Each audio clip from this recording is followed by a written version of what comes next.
And a very warm welcome to the Switch Your Energy podcast. And this podcast is going to be about everything to do with energy. So it might be the energy in ourselves, the energy that we use from our plug sockets, for example. And over the series of podcasts, we are going to be delving into topics that hopefully are going to get you thinking about the way you use your energy and thinking how kind we can be to the environment. But on today's podcast, we are going to be focusing in on the impact of energy. So how would we cope if we had these things taken away from us? I straightened my hair before I came here today, actually. I wouldn't be able to use curled it with straightened. I wouldn't be able to use it without energy. Without energy, indeed. The energy within us as humans, Yeah. so how we energise ourselves, how the energy of other people can affect us, actually. Mm-hmm. The ethics of energy, so good and bad energy, where does energy come from? And current affairs, what's going on out there as far as energy is concerned, and also the benefits of maybe changing our energy supplier and how that can help us as a business. But I am not alone today. I am joined by Vic Williams. And Vic, you own a company called the Audacious Company. Indeed I do, Don't you? yeah. Great name. Yeah, And you're a trainer, author, and a business growth strategist. absolutely. Do you have a favourite hobby as well? Favourite hobby? Watching sport. Really? Yeah, Quite sporty. I love sport. Yeah. I love flying as well. Unfortunately, I don't fly at the moment. Okay. Wish I could. When I say flying, not me I was going physically. to say, I mean, you aeroplane. fly in the air? Clearly, you're a motivational speaker, but I didn't know you could actually fly. love to be able to. Let's go now. Yeah, I love flying. So any opportunity I get to go flying, helicopters, fixed wing, that sort of thing, Yeah. I love it. Absolutely love Wow, and I expect they use a lot of energy to... it. Indeed they do. Yeah, Okay, yeah, good. indeed, yeah. All right, so Vic, I thought what we can do is kind of going to touch on each subject that I just talked about in Okay. today's podcast. And I'm just going to ask you some questions. Very good. And get your thoughts on just bits and bobs that are going on, really. Oh, that's great. So first of all, we're going to discuss the impact of energy. Yeah. So I would like to know, how much energy do you think you have used from when you got up this morning to when you arrived here when I met you just now? I would probably say a considerable amount because I work from home. So my PCs are always on. I've got a laptop going, so there's 4 PCs in the office. There's my laptop going, the cameras, we've got cameras in the office, all that sort of stuff. So that's just in the office. There's printers and those sort of things. But then also there's the energy that comes from having a shower in the morning or running your hot water and boiling the kettle for a cup of coffee. And I love coffee. Oh, yeah. So I drink loads of it. In terms of kilowatts, I wouldn't know, but I would suspect I use a fair amount of energy. As you can see from my hair, I don't have to straighten it and curl it, unlike yourself. But still, there's loads of energy that you use all the time. Okay. So imagine that those things were taken away from Oh, you. don't even go there. And we just stuck you on a desert island. Wow. Be bliss, wouldn't it? I don't know. It probably would be after a little while, but I don't know how I'd survive without my PC and my and Google and and my mobile phone and I kind of get fidgety when those things aren't near. So that would be an interesting Do you thing. get the fidgets? Do you I think I've kind of become attached at the hip to my mobile phone, because it's so versatile. There's so much you can do with it, and to not have it. I remember just recently my phone, previous phone to the one I've got now, fell and shattered. Oh no. And it had to go in for repair. Yeah. After a few days, I think I was just about crawling the wall. So for me not to have an energy source into the house, that would be a problem. Yeah. Just little candles. Having said that, I mean, you can hear by my accent I'm not from here. So coming from South Africa, we used to go camping a lot. Okay. Out in the bush, and you don't have electricity. So you don't have generators or anything. So you do have to kind of get used to the idea of not having those things. But I think over a period of time, you do build up that kind of, I can't live without this, Yeah. So, It's like it's becoming kind of mini addictions in a way, absolutely. isn't it? Yeah, Because absolutely. I know I actually took email off my phone And I just, because, my phone is just for texting and calls. And then so often I can be quite delayed in replying to my emails, which can annoy people who like to have email on their phone. But I guess it's kind of a case of, as long as it's healthy, I guess, isn't it? Yeah, It's like managing it. Yeah. I think I've got 8 or 9 email addresses, and they all sit on my phone. Yeah. But I've built in a discipline. 8 or 9 email addresses. I can't even remember now. But I've built in a discipline that I only deal with emails for 5 minutes every hour. Okay. So it's kind of you got to be disciplined in it. But your phone requires energy to charge it up. Whether that comes from plugging it into your car, which runs on diesel or petrol, that's all energy, or you plug it in at home, that's all energy. So doing without it. Yeah. So in short, no. No way. Yeah, in short, don't even go there. I want to keep my straighteners as well. All right, let's talk a little bit about the next topic now, which is probably a topic you are really passionate about, being a motivational speaker and a trainer. So energy in us humans. Yeah. Also something I feel really strongly about. Would you say you're an energetic person? I suppose for me, being energetic or energy, personal energy, is kind of got 2 sides to it. There's the I'm energetic, so I exercise, I go running, or I go hiking in the moors, or that kind of physical energy. Yeah. But then there's also the other energy, the energy to get things done, to be motivated to do what you do. So for me, there's 2 sides to energy in an individual, and I think I am. I'm not wild about going for a run. I get terribly bored very quickly. But going to the gym, I enjoy. So from a physical perspective, I think I'm quite energetic. Tell me about the hiking. What's your favourite place to hike on Dartmoor? Oh, I don't know the places specifically. Yeah. I just love going to drive, park the car, and then just go for a wobble off into the boonies, But do you think it's kind of something about being out like in the wide open space as well that kind of energizes you, like nature? Absolutely. And that sort of thing? There's kind of I don't know. There's something about being out in the bush or the fields or whatever that kind of lifts your spirits and creates that kind of energy. My wife and I love nothing more than going for a walk along the public footpaths and standing watching the cows, and it kind of gives you that uplifting feeling. So and that's kind of raising your energy level, isn't it? Yeah. So And how do you find sort of if you are feeling, because obviously you motivate people, that's part of what you do, so obviously you're giving a lot to others. Yeah. What do you do when you're feeling like your energy levels are really low? Do you have like an emergency thinking, oh, my energy levels are low, this is what I need to do? Do you get times like that?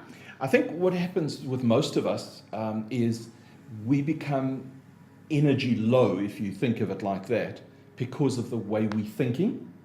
So our thoughts drive the way often our energy feels. So if we've had a really bad day, we can feel quite down, and we feel lethargic both physically and mentally, and we don't want to do things. So by changing the way you're thinking about a situation can lift you up. So I'm very much for thinking positively, and so if I've had a really rough day, I really want to change the way I think, or I want to read something that's motivational, encouraging, and uplifting. I often YouTube for me is a great source. So I'll go and find something that's really motivational, somebody's personal story or something like that. And when I think about what they've gone through, kind of lifts you up. So I've got a bit of a default for picking myself up. I quite like to have an afternoon nap. I've got into the habit of afternoon napping. So what would your advice be for me to break through my afternoon naps?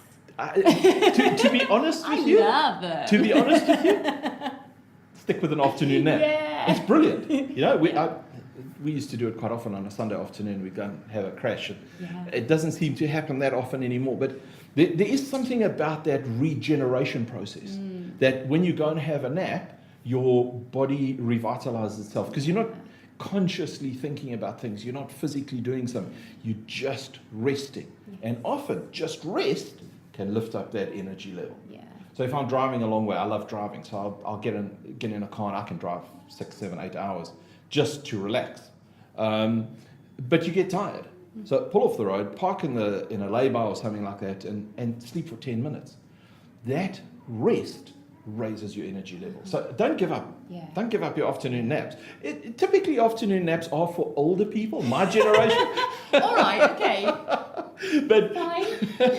don't get rid of your I like wearing my afternoon nap. slippers as well, so I think, just a bit old before my time. Hopefully not when you're having your nap. But anyway. Can we just touch on a little bit about kind of energising other people? So we just talked a bit about how you kind of might energise yourself. What sorts of things do you do when you're out sort of doing your motivational speaking or training or your coaching, that sort of thing? How can you energise someone else? Because I assume they have to be quite open to wanting that. Well, there's two sides to motivation. There's motivation and inspiration. So motivation is external. We get that from people speaking to us, from people encouraging us. Inspiration comes from inside. You've got to inspire yourself to move forward. So I can motivate you, but you've got to inspire yourself. You can watch something that's inspirational, but that will motivate you to move forward. Yeah. So if I'm talking to a group of people, let's say, for example, we're sitting in a room and the room is quite flat, you want to get them to move. You want to get them to do things. You want to get them to think, because that raises the energy level. Yeah. Often what happens with managers and leaders and that sort of thing in an office space, they're trying to motivate their staff by incentives. You know, if you do all this work, you'll get an extra £100 at the end of the month. It doesn't often work because it doesn't lift the energy level. You've got to lift the energy level to get people to do things. Yeah. You know, that internal thing that says, I will do it because I'm that good. That's what you want to encourage. And enjoy it, like rather than absolutely. chasing that incentive all the time, because then it's always chasing the incentive. Yeah, isn't absolutely. it? Okay. Let's talk a little bit about our next topic now, which is the ethics of energy. So, where is our energy coming from? Yeah. Now, I'd be really interested on your thoughts about where you think our energy is coming from. And as a business, do you feel pressure to be green, to be greener? I think, energy is something that's typically derived from coal or petroleum. So it's the fossil-based fuels. And the problem with that is not the fuel itself, but its residuals, the things it leaves behind. And it's those things that cause the problem. So the greenhouse gases, releasing all that stuff, the carbon into the air. And so that's the problem, not the fossil fuel itself. Well, I suppose the fossil fuel, once it's distilled into its various components, probably is a problem for the environment, but it's the consequences of that. For me, the more we could use natural energy, the wind, water, the sea, all those different things would make it so much better for us as people, but also for the environment. I know loads of people who've died from cancers that are directly attributable to fossil fuels. Again, coming from South Africa, I know a lot of people that worked underground in the coal mines. And that's just horrendous what that stuff does to you. So I would prefer us to move more to green sort of energy. But as a business, I haven't felt external pressure to become more green in our usage or become more green in the type of energy we use. We've self-imposed a number of things that we want to keep implementing that would make our office, make our carbon footprint a lot lower than what it currently is. So yeah, it's probably an internal pressure rather than external pressure. So what are some of the sorts of things you've done then to be greener? We've done away with almost all paper in the office. So we've moved to electronic mediums for storing stuff. So we don't use kind of storage facilities and all that sort of stuff. We've gone to low energy light bulbs. All those sort of things is what we're doing. We've got rid of, one of the things that we used to find was we'd go to a conference and we'd be given these bags, and they're often single-use plastic bags. So we've got rid of all that. So if I do run a conference or something, we don't use single-use plastics. We only use biodegradable materials for bags that we give away at the conference. So it's all those sort of things that we're doing. I currently drive a diesel car, which is not the favorite subject at the moment, but My next car, I'm actually going for a test drive in a few weeks' time, will be an electric car. Yay! Awesome! How exciting! My only problem... Do you know, they're so quiet. I know, it's terrible. The only danger of them is getting run over. Yeah. You turn around and say, oh, there's a car there. Yeah. And you can't. Well, I took one for a test drive a little while ago, and I'm a bit of a petrol head. I'm a mechanic by trade, and so I love the roar of a V8 and those sort of things. But I took one for a test drive the other day, and it's so quiet, and I'm like, okay, so is it actually on? Yeah, is it on? And secondly, why are we moving when it's not on? You know, kind of, there's a lot of mind redesign you got to do with electric cars. But yeah, so my next car will probably be an electric. Yeah. Excellent. Yeah. Do you think sort of small and medium-sized businesses have the means to access things like that? Because I think often, you know, electric cars aren't cheap. You know, they're more expensive, and when things first come in, they're at a premium price, which kind of can discriminate against smaller businesses. Yeah. What are your thoughts on that? Yeah, you know, the higher end products like cars and those sort of things is probably a challenge for most people initially. But there are so many other things that you can do in your office as a small or medium-sized business that can make your carbon footprint a lot lower and have less of an energy impact. For example, just switching all your light bulbs. You know, changing all your light bulbs to the low energy light bulbs. Now, you kind of do struggle to some degree because they often lower in light. They don't give as intense a light, but some of them do. So it's kind of you got to work that out. You can go to low energy computer screens. You can turn off your computers at night instead of leaving them running all night long. How many people, even in homes, everyone leaves everything on standby, don't they? Absolutely. It's mad. The amount we could save just on that alone. A huge amount. Wow. A huge amount. So there's all those sort of things that you can do to lower your energy usage in an office. But there's so many companies, small and medium-sized companies, that are becoming innovative in the things that they're doing to use energy better. So it's about thinking a little bit out the box, looking at what other people are doing, and looking for the lower cost alternatives. You know. And I think sort of like what you're saying, it's about the little things, isn't it? You're talking about you can be motivated, but you need the inspiration to do it yourself. And actually, when you do something good for someone else or the environment, you just feel good, don't you? It's like little things. And I think so often we think we need to kind of change the world and save the world, and actually just one tiny thing, if we each did it, would contribute massively. Absolutely. There's a fantastic book I started reading a little while ago. I've gone through it a few times since then. It's called The Slight Edge by Jeff Olson. And the whole premise of that book is it's the small things done repeatedly that make the biggest difference. And with energy, it's exactly the same. You make small changes on a regular basis and make that regular basis a habit, then you make a big impact. Yeah. You know, don't use single-use plastics. That's something small. But if everybody did it, you can see the major impact that it would have. I mean, the other day I was walking across the bridge down at the river, down the bottom of the hill, and there were 3 guys in front of me, and they had this plastic bag, and they just threw it over the bridge into the river. Now, I mean, that just goes straight into the water source, you know. Fortunately, there was myself and somebody else that saw them, and we eventually got them to go and haul it out the river. Did you? Yeah, Good because for you. it got caught close to the side, fortunately. But if it was in the middle of the river, it was gone. You know, there's nothing you can do about it. But it's more people doing those things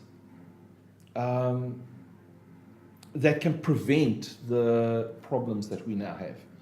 Yeah, I mean, you just got to look at what's happening to the oceans with all the plastics in it. I mean, it's absolutely horrific. The other day I was reading a story of a ship's captain. They've got to scrub out their tanks, oil tanks, fuel tanks, all those sort of things on a regular basis. And the easiest way for them to do it is in the middle of the ocean where nobody can see them. They scrub them out and they just flush all that stuff into the ocean, all that old fuel, all the old oil. And that's got to stop. Seriously, that's got to stop. You know? And it's all those little things. If more people do more smaller things, all make a big difference. All combined together. Absolutely. Massive impact. Yes. All right, next topic. So we're going to look a little bit at current affairs. Okay. What's going on in the world of current affairs. Not mentioning any names. No, stay away from that. I would like to put you in charge of the world now. Oh, wow. And I'd like to know if you could change the way we use our energy, if you've had the perfect solution, what you are now the leader of the world. Yeah. Or just this small part, if you like. The small part, yeah. Exeter. What? Yeah. Yeah, let's go community. Yeah. What would you do? I think the first thing is to implement some kind of rule whereby an increasing amount of your energy consumption needs to be green. So that over a period of time, say, I don't know, a year, 2 years, 3 years, if you start at zero right now, over a period of time, your energy moves from 0% green energy and all fossil fuels to the point where, say, as I say, 2, 3, 4, 5 years down the road, you're 100% green energy and 0% carbon fuels. So that's probably one of the things I would look to do. And the other thing I would do is ban plastic. I've really got a bugbear about plastic. Definitely have. But I'm scared plastic. I've got something plastic in my bag now. Yeah, You're going to chase me down the road. I've got a mobile phone that's got a plastic cover to it. Yeah. But, oh God, it gets in everywhere, it doesn't does. it? It's all over the place. But it's, it would be those sort of things that make a practical difference. Often I think when we have vested interests, people sitting at the top of the hill looking down go, well, I'm earning enough. This is what I want to earn. I want to earn more. So we need to keep doing what we're doing to ensure that carries on. As a business person and as a business consultant, I want my clients to earn as much as they possibly can earn.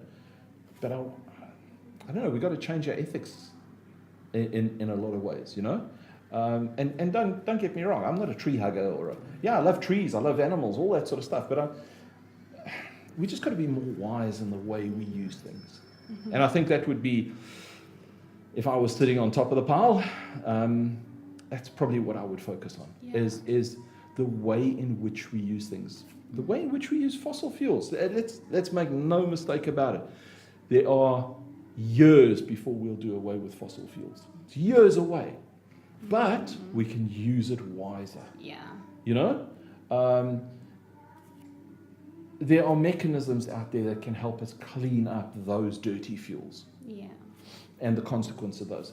It's about bringing those to the front. So it comes down to education, really, doesn't it? Could we Absolutely. be educating children in schools about this? Yeah. That's well, my business, we work on, and sorry to bring my business into it, but we work on 4 principles. Firstly, educate. Secondly, inspire. Thirdly, motivate. And fourth is empower. And I think that's the point. If we educate people, we can inspire them by showing them how they can do it themselves. We can motivate them by showing them what other people have done. And then we can empower them to do it by creating the legislation, by creating the environment in which it can happen. And I also think maybe looking at kind of fun. I mean, I'm a very creative person. Yeah. And if something is creative and fun and colourful, it makes it more interesting to do. Absolutely. Yeah. And I noticed just now you mentioned something about I'm not a tree hugger. Yeah. And I think there's that association, isn't there? If you're kind of doing something green or doing this a bit hippie-like. And there's almost a bit of stigma with it still, isn't there? Yeah. Which I think would be a good thing to maybe look at. Well, I hug trees. No, I don't. I love trees. But we can't be tree huggers.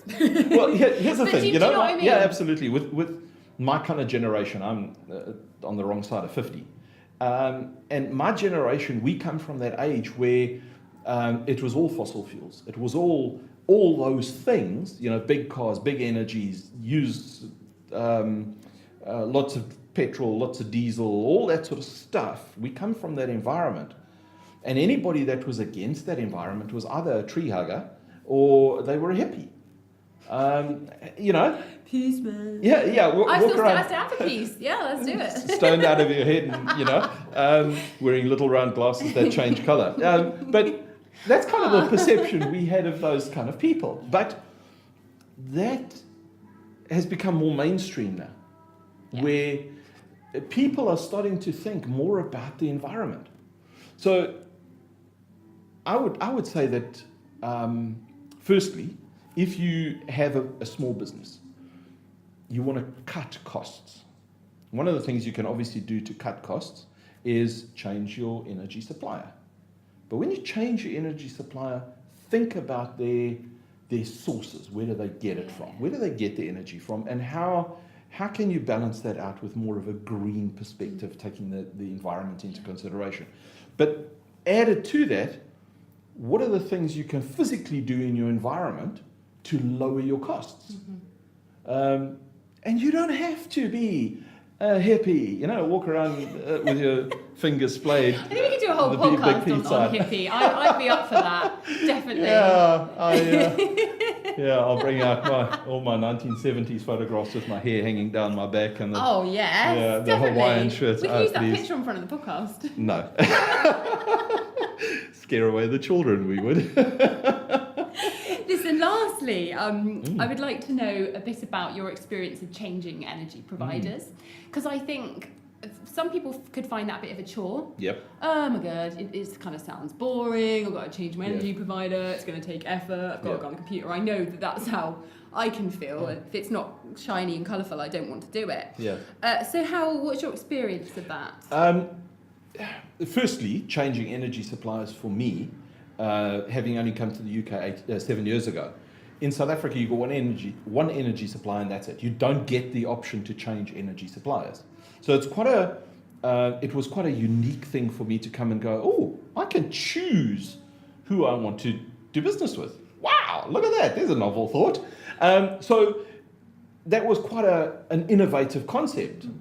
It's been around for I don't know how many years. Everybody here thought I was a bit, off some weird planet. I think it can be great having all that choice, but equally I think it can be a bit overwhelming. And that's the problem. Yeah. You look at all these energy suppliers and they've got all these different rates and they've got all this and they try this and you got that and then halfway through the contract they put the price up or they put the price down and you go, oh my goodness. Yeah, just give me something that works. Yeah. So it can be daunting. And it can be quite confusing. And I think that's the biggest problem for most people is it's confusing. And it's time consuming. You've got to go on your PC, you've got to look it all up and you've got to try and make a decision. And then you've got some bloke knocking on your door going, oh, try ours. Ours is cheaper. And your next door neighbor goes, oh, try ours. So all that sort of stuff combined can be a problem. So for me, over a period of time, I've kind of honed it down to a number of criteria that I feel need to be covered. If those are covered and the price is right, then I will switch to that organization. Yeah. And then it makes it easier for me. The process of switching is generally fairly easy. It's just that sort of pre-process. Yeah. And sitting down to actually do it as well. That's the other big thing. Yeah, and it normally comes down to you've got to have your energy switched by tomorrow, pal. Frantically on the computer trying to figure things out. And then you do things under pressure and make wrong decisions. So I think switching your energy, do it well in advance. Yeah? Okay. Brilliant. Well, it's been great chatting to you. Thank you for your time. Lots of ideas that I'm going to take away from this myself now. I'm going to be kind of honing in on the things I'm doing that, aren't so good for the environment. Absolutely, yeah. So, yes, and thanks for everyone listening out there. Brilliant. We would love to hear your thoughts on some of the topics we've just been discussing. So if you want to make a comment, we'd love to hear from you. But in the future, we are going to be delving much more into the topics that we've touched on today, where we'd like your input and your comments, and there'll be more guests, more ideas. Good. So more chat. So do come back and join us. Thanks for listening. Thank you very much.